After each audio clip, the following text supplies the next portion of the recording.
Hello दोस्तों, welcome to Atul classes. I am Atul Shrivastava, educator, mentor and career coach.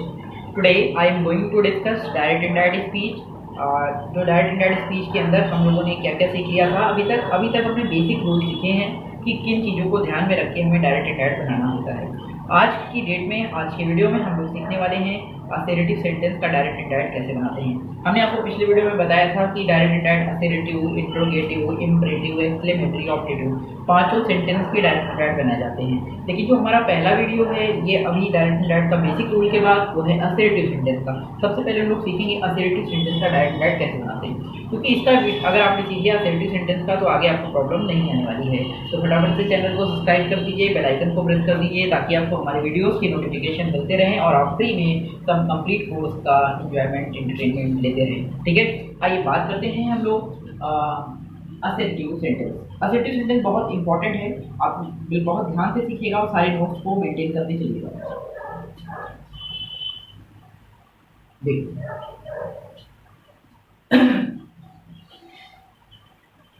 सबसे पहले तो असर्टिव सेंटेंस के अंदर हम लोग जो चेंजेस सीखेंगे, पहला चेंजेस है रिपोर्टिंग।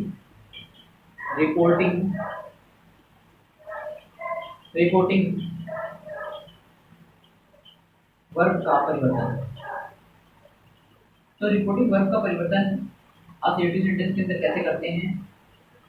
सैड या सैड टू गो, सैड आ जाए या सैड टू आ जाए, इसको हम लोग टोल्ड में बदलते हैं। किसमें बदलते हैं? टोल्ड में। ठीक है, से आ जाए,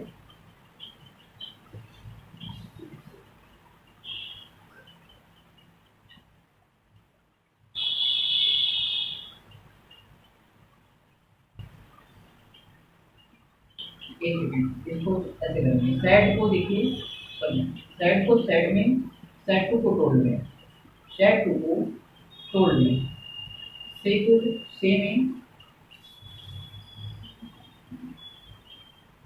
से टू को टेल्स में। अगर इसी तरीके से विल से आ जाए तो विल से को तो विल से में बदलेंगे, लेकिन विल टेल्स आ जाए, अगर विल सेज टू आ जाए बस विल टेल में लगा देंगे, विल टेल। इस तरीके से हम लोग चेंज करते हैं डायरेक्ट स्पीच में। Reporting verb. ठीक है, रिपोर्टिंग वर्ब में इतना चेंजेस को पता होना चाहिए, ये बेसिक चेंजेस हैं। कॉमा, इन्वर्टेड कॉमा हटाकर, कॉमा इन्वर्टेड कॉमा हटाकर आप यहाँ पर दैट लगाएंगे। ये इंपॉर्टेंट बात है, इसको आपको याद रखना है। अगर असर्टिव सेंटेंस है तो कॉमा इन्वर्टेड कॉमा हटाकर दैट लगाएंगे। अच्छा, असर्टिव सेंटेंस कहते किसे हैं ये तो आपको पता है कि नाउन या प्रोनाउन से शुरू होते हैं, फुल स्टॉप पर एंड होते हैं। ऐसे सेंटेंस को असर्टिव सेंटेंस कहते हैं। अगर रिपोर्टेड स्पीच के अंदर असर्टिव सेंटेंस दिया है और आपसे डायरेक्ट डायरेक्ट बनाने को कह रहा है तो आप ये रूल लगाएंगे। ठीक है, जो थर्ड चेंजेस है वो है चेंजेस ऑफ प्रोनाउन। प्रोनाउन का चेंज कैसे करेंगे? प्रोनाउन का चेंज आइए जानते हैं, इतना नोट कर लीजिए, पॉज करके वीडियो, तो प्रोनाउन का चेंज करते हैं।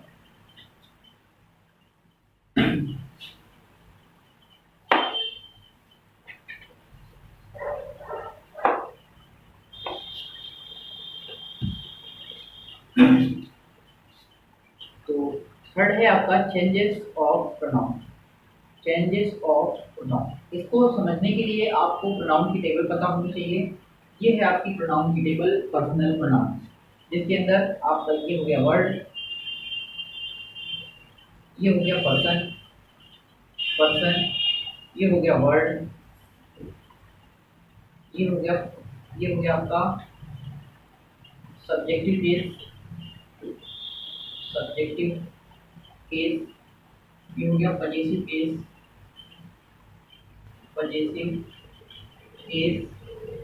और ये हो गया आपका ऑब्जेक्टिव केस। ये टेबल आपको पता होनी चाहिए। तो पर्सन में सबसे पहले आता है फर्स्ट पर्सन। ये सब पर्सनल प्रोनाउन की टेबल है, इसको कहते हैं पर्सनल प्रोनाउन। तो ये पर्सनल प्रोनाउन की दोस्तों टेबल है। पर्सनल प्रोनाउन के अंदर सबसे पहले फर्स्ट पर्सन की बात करेंगे। फर्स्ट पर्सन, तो फर्स्ट पर्सन हमारा आई है और बी है। ये फर्स्ट पर्सन के प्रोनाउन है, आई और बी।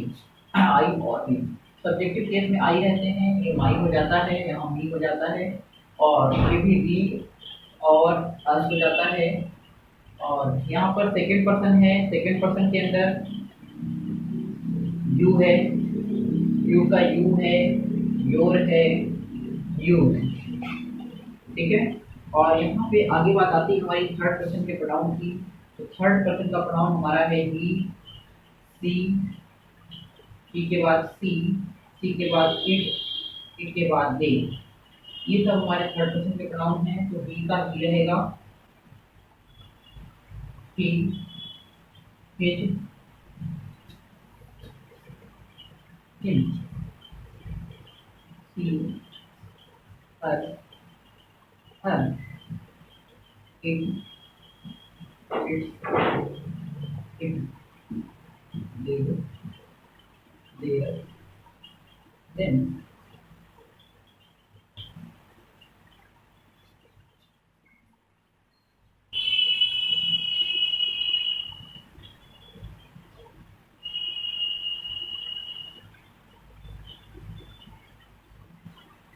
तो दोस्तों इस तरीके से प्रोनाउन का टेबल ये पता होना चाहिए।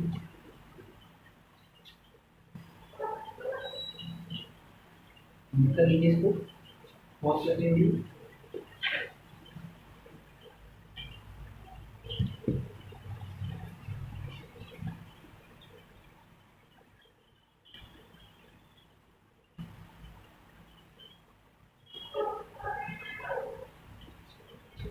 ये रूल अप्लाई करते हैं प्रोनाउन चेंज करने के लिए।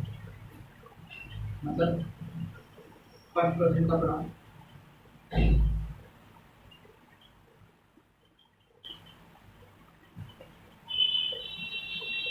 सब्जेक्ट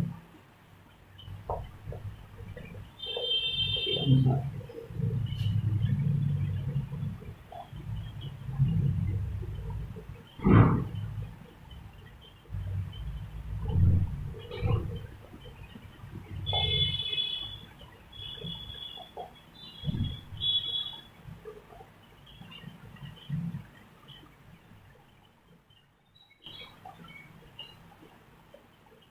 थर्ड पर्सन कोई चेंज नहीं, थर्ड पर्सन नोट कर लीजिए।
तो दोस्तों ये तो था हमारा टेंस का चेंज।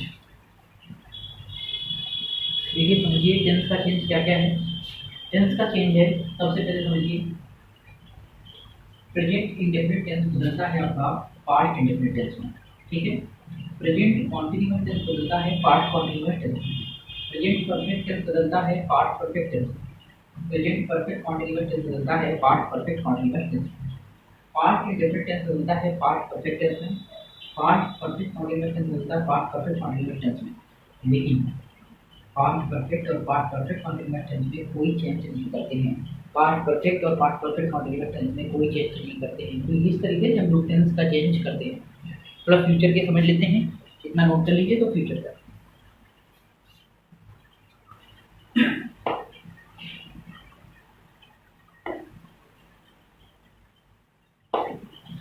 फ्यूचर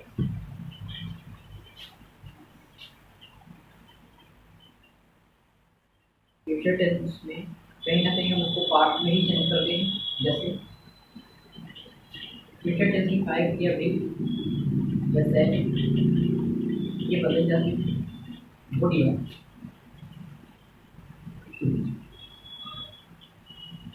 और भी तो देख लीजिए, ये का माइंड बदलता है, कैन का फॉर्मल बदलता है, माइंड तो बोल और मस्ट सिंग रहते हैं। मतलब कि मे का तो नाइट में होगा, कैन का फुड होगा, might could would should must. ये अगर आते हैं, अगर ये आते हैं तो इन्हीं सेम रखते हैं, इसमें चेंजेस नहीं करते हैं। तो यहाँ तक आपको बात समझ में आ गई होगी कि कैसे टेंस का पूरा कंप्लीट चेंज करते हैं। ये कंप्लीट टेंस का चेंज है। तो इसकी नोट लीजिए।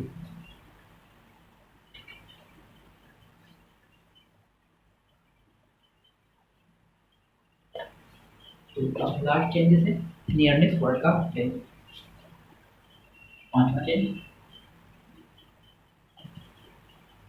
नियरनेस वर्ड का चेंज। इम्पोर्टेंट है। सबसे पहले टुडे, टुडे को बदलते हैं दैट मीन्स, ये तो नियरनेस वर्ड है। Tomorrow, the next day, yesterday, the previous day, now, then, now का then, इधर का इधर, come here का go here, और here का here,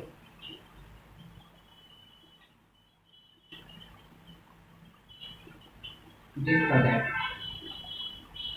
ये चेंजेस बेसिक चेंज ये आपको पता होने चाहिए, बाकी हम लोग सेंटेंसेस के साथ भी सीखते रहेंगे।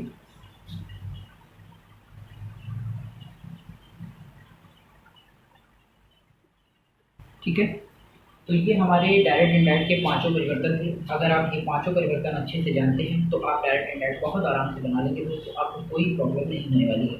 देखिए कैसे बनाते हैं, आप कुछ एग्जाम्पल देते हैं।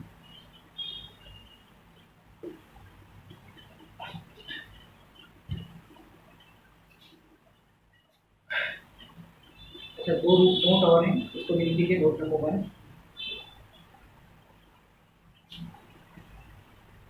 यदि रिपोर्टिंग वर्ब प्रेजेंट टेंस या फ्यूचर टेंस में हो, फ्यूचर टेंस में हो तो रिपोर्टेड स्पीच का टेंस नहीं बदलते। टेंस नहीं बदलते हैं। एग्जाम्पल देखिए, जैसे राम से comma inverted comma I am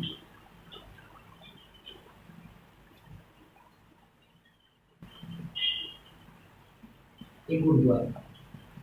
तो राम स्पेस का क्या होगा भाई, स्पेस कॉमा इन्वर्टेड कॉमा हटाकर दैट लगेगा। अब ये प्रेजेंट टेंस में है कि नहीं, रिपोर्टिंग वर्ब हमारी प्रेजेंट टेंस में है या नहीं, ये रिपोर्टिंग वर्ब है, ये प्रेजेंट टेंस में है।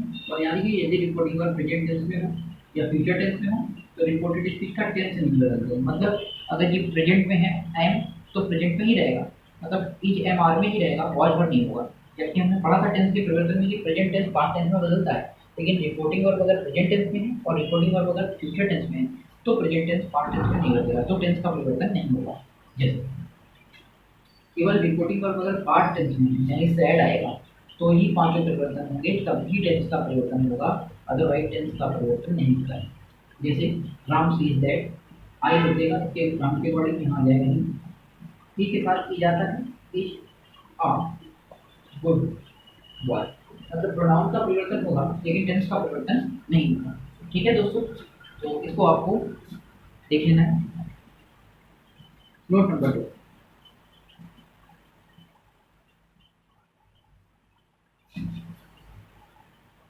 यदि वाक्य में कोई यूनिवर्सल ट्रुथ दिया हो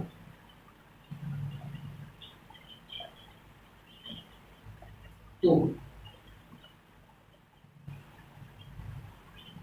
रिपोर्टेड स्पीच में कोई परिवर्तन नहीं करते हैं।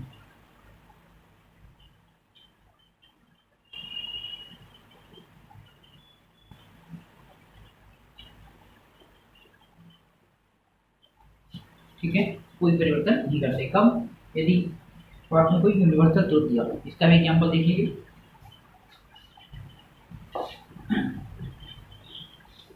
एग्जांपल जैसे the teacher said comma inverted comma the sun rises in the east. तो द टीचर सेड का सेड रहेगा, कॉमा इन्वर्टेड कॉमा हटाकर दैट लगेगा क्योंकि असेंटिव सेंटेंस है, नाउन से शुरू। द सन टेंस का परिवर्तन नहीं होगा क्योंकि कोई परिवर्तन अंदर नहीं होगा। ये रिपोर्टेड स्पीच है हमारी, ये क्या है, रिपोर्टेड स्पीच। यहाँ लिखिए ये क्या है, रिपोर्टेड स्पीच। तो हमने लिखा था यदि वाक्य में कोई यूनिवर्सल ट्रुथ दिया हो तो रिपोर्टेड स्पीच में कोई परिवर्तन नहीं करते हैं। तो रिपोर्टेड स्पीच में कोई परिवर्तन नहीं करेंगे क्योंकि अंदर वाली बात बिल्कुल सच है, यूनिवर्सल ट्रुथ है, ये हैबिचुअल ट्रुथ या यूनिवर्सल ट्रुथ होगा तो कोई परिवर्तन नहीं करते हैं। तो यूनिवर्सल ट्रुथ है कि सूर्य पूरब से निकलता है, बिल्कुल सच बात है। The sun rises in the east, कोई परिवर्तन नहीं होगा अंदर। बाकी यहाँ पे कॉमा इन्वर्टेड कॉमा हटाकर चेंज होगा, रिपोर्टिंग वर्ब पर चेंज होगा, लेकिन अंदर चेंज नहीं होगा। रिपोर्टेड स्पीच में कोई चेंज नहीं होगा। ये है हमारी रिपोर्टेड, फिर से लिखिए रिपोर्टेड स्पीच। ये हमारी रिपोर्टेड स्पीच होती है और ये हमारा कितना है, ये रिपोर्टिंग वर्ब होती है, रिपोर्टिंग स्पीच होती है, ये रिपोर्टिंग स्पीच होती है, रिपोर्टिंग स्पीच। और ये जो केवल सेड है ये रिपोर्टिंग वर्ब होती है। क्या होती है, रिपोर्टिंग वर्ब। समझ लीजिए जो सेड है वो रिपोर्टिंग वर्ब है और सेड वाला सेंटेंस जो है वो रिपोर्टिंग स्पीच है, और जो अंदर कॉमा इन्वर्टेड कॉमा के अंदर की बात है वो रिपोर्टेड स्पीच है, रिपोर्टेड स्पीच है। ठीक है, इतनी बात आपको पता होनी चाहिए। तो दोस्तों आपको ये बात समझ में आ गई। इस तरीके से हम लोग डायरेक्ट इंडायरेक्ट मेंटेन करते हैं। अब एक पांचों परिवर्तन वाला सेंटेंस देख लेते हैं और इसी के साथ हमारा असेंटिव सेंटेंस का डायरेक्ट इंडायरेक्ट हो जाएगा। देखिए, he said to me, comma inverted comma, you are my best friend now। छोटा सेंटेंस है लेकिन सारी चीजें हैं। और अंदर वाला देखिए सेंटेंस जो है प्रोनाउन से शुरू है, इसीलिए असर्टिव है और असर्टिव का रूल लगाएंगे। तो देखिए पहला परिवर्तन यहाँ पर सेट को करेंगे तो हो जाएगा, कॉमा इन्वर्टेड कॉमा हटाकर दूसरा परिवर्तन करेंगे, यहाँ दैट हो जाएगा। तीसरा प्रोनाउन है यू, यू सेकंड पर्सन का प्रोनाउन है और सेकंड पर्सन का प्रोनाउन ऑब्जेक्ट के अनुसार बदलता है। ये देखिए ये ऑब्जेक्ट है, रिपोर्टिंग वर्ब के ऑब्जेक्ट के अनुसार बदलता है। या रिपोर्टिंग बी का ऑब्जेक्ट ये है, इसके अकॉर्डिंग चेंज होगा। ये बी है, यहाँ पे ये सब्जेक्टिव केस में यू है, तो पहले दोनों का लिख लीजिए। यू को बदलना है तो इसलिए यू, योर और यू प्रोनाउन की टेबल से मैंने यू वालों को निकाल दिया, यू, योर और यू। अब हमें मी को बदलना है तो प्रोनाउन की टेबल से मी को निकाल दो, मी, माई और आई। अब बदलना कौन सा यू को है, ये वाले या ये वाले, तो ये वाले सब्जेक्टिव केस क्योंकि ये सब्जेक्ट बन गया था, तो यहाँ पर बोला बनाएंगे, यू को कैंसिल करेंगे, क्या बचेगा आई, तो यहाँ आ जाएगा आई। आई के साथ अब देखो अंदर टेंस का परिवर्तन है, चौथा परिवर्तन ये हो गया तीसरा प्रोनाउन का परिवर्तन, चौथा टेंस का परिवर्तन। अब अंदर आर यानी प्रेजेंट टेंस है, पास्ट में बदलेगा तो वॉज या वर्ब होगा। तो आई के साथ क्या लगता है, आई वॉज, वॉज आ जाएगा आई वॉज, क्योंकि यहाँ पे पास्ट टेंस था इसलिए पांचों परिवर्तन होंगे, ठीक है, तो यहाँ वॉज आ जाएगा। अब ये चौथा परिवर्तन हो गया। फिर माई प्रोनाउन का परिवर्तन, फिर वही तीसरा वाला प्रोनाउन का परिवर्तन, माई, माई के अनुसार, माई फर्स्ट पर्सन का प्रोनाउन है तो यहाँ आ जाएगा। फर्स्ट पर्सन का प्रोनाउन सब्जेक्ट के अनुसार बदलता है, सब्जेक्ट क्या है ही, यहाँ पे ही का लिखो पूरा, पहले पहले माई को बदलना है तो आई, माई और मी। अब ही में बदलना है ही, हिज और मी। तो अब देखो बदलना है तो माई को, माई के सामने जुड़ा बनाएंगे, माई कैंसिल करेंगे, क्या आएगा हिज, क्या लिखेंगे हिज, बेस्ट फ्रेंड। और ये देखिए कि पांचवा परिवर्तन ये, पांचवा ये, चौथा पांचवा क्या है नाउ, नाउ का बचेगा देर, तो नियरनेस वर्ड का परिवर्तन। तो इस तरीके से दोस्तों हम लोग पांचों परिवर्तन करते हैं और हमारा डायरेक्ट इंडायरेक्ट कंप्लीट हो जाता है। मतलब जिस डायरेक्ट इंडायरेक्ट में हम 5 परिवर्तन कर लेते हैं तो हमारा डायरेक्ट इंडायरेक्ट कंप्लीट माना जाता है और सही माना जाता है। तो डायरेक्ट इंडायरेक्ट में 5 परिवर्तन का बहुत इंपॉर्टेंट रोल है। अगर परिवर्तन पांचों दिए हैं तो पांचों करने हैं, नहीं दिए हैं तो कोई बात नहीं, तो मैक्सिमम आप 5 परिवर्तन करना अच्छे से सीख लीजिए। तो स्क्रीनशॉट ले लीजिए, फिर हम लोग आगे बात करते हैं। तो आशा करते हैं डायरेक्ट इंडायरेक्ट का असेर्टिव सेंटेंस आपको बहुत अच्छे से समझ में आया होगा। नेक्स्ट वीडियो में हम लोग इंट्रोगेटिव सेंटेंस को कैसे डील करते हैं इस पर बात करेंगे। तब तक के लिए thank you very much. Video के साथ जुड़े रहिए और चैनल के साथ जुड़े रहिए, सब्सक्राइब करिए और अधिक से अधिक लोगों तक शेयर करिए। अगर वीडियो पसंद आया हो तो लाइक जरूर कर दीजिएगा दोस्तों। Thank you very much. पढ़ते रहिए और सीखते रहिए, सीखना बन तो जीतना बन। जय हिंद, जय भारत।